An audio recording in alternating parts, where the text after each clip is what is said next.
So if we dive into the classification of PV technologies, let's start from this. We have PV technology. We have two kinds of PV technology. The first one is a silicon crystalline technology, and the second one is thin film technology. So as you can see, the silicon crystalline technology has its own category, two categories, monocrystalline PV cell and multicrystalline PV cell. Here the thin film also has its own category, the amorphous silicon PV cell and the polycrystalline PV cell. So we will see what their differences, what does really mean, how this classification is making a difference right here in the world that we are living. So the first one is this one, right? Silicon crystalline technology. The first one is silicon crystalline technology. It's very stable with module efficiency 10% to 20%. This kind of efficiency, which makes it stable. Nowadays it covers up to 80% to 85% of PV market. This is actually widely available in the entire market, mainly because of its efficiency rather than the other technologies. So here, as we were saying before, it is classified into two. The first one is monocrystalline PV cell. The second one is multicrystalline PV cell. As its name indicates, there is mono, there is poly. So if there is mono, it's formed by single cylinder of silicon. There is a single cylinder of silicon if it is mono. But if it is multicrystalline PV cell, it's formed by cast ingot of melted and recrystallized silicons.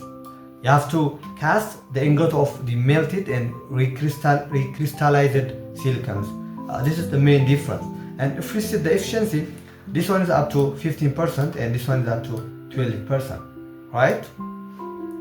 So it's all about silicon crystalline technology.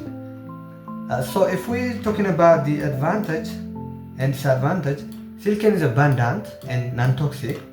Efficiency of, we were talking about this, right? 15 up to 20% are achievable. The other thing that makes it more interesting is 20 years performance in the field. It's now in the market for more than 20 years, which makes it really a unique candidate for the solar market. And there's a potential for further cost reduction. From time to time, the cost of solar panels is like reducing, right? Which is good for the users, for the end users, in which they can have a solar panel which is reliable and affordable. So they can access it in any market they need. Even their neighbors, they can go and buy solar panels.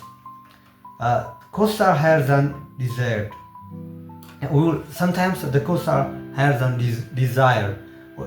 It might be mainly the installation cost is quite expensive. So this is all about the silicon crystalline technology. So let's go to the thin film technology. This one, thin film technology. So here, as its name indicates, thin film. As you can see, this is a film which is very thin. So silicon deposited in a continuous on a base material such as glass, metal, or polymers. This means mainly, let's say you have the substrate here, let's say you have a material which is metal here, let's say this is a metal, let's say, or it could be polymer or it could be glass, this one, let's say polymer. So what we're going to do is either we are going to chemical deposition or chemical vapor deposition, or let's say physical vapor deposition. Mainly we use chemical vapor deposition here. So silicon is deposited here. It's a substrate which is polymer or something, or glass or metal. So we can have a silicon coated thin film technology. Thin film crystalline solar cells. Thin film crystalline solar cells consist of layers about 10, as you can see, it's like very small, 10 micrometer thick, as compared with 200 and 300 micrometer layers for crystalline silicon cells. This one is like, crystalline silicon cells, the previous one. As you can see, we have the layers, especially here in the multicrystalline PV cell, is around 200 to 300 micrometer, but here we only have 10 micrometer thickness. But here we don't have 200 up to 300 micrometer.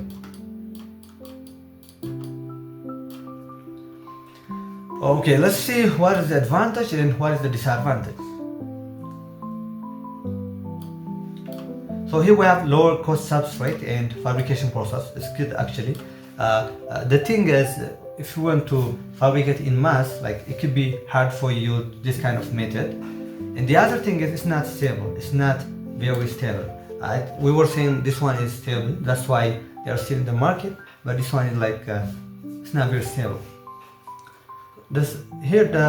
I think we have amorphous and PV crystalline PV cells, right? For thin film technology.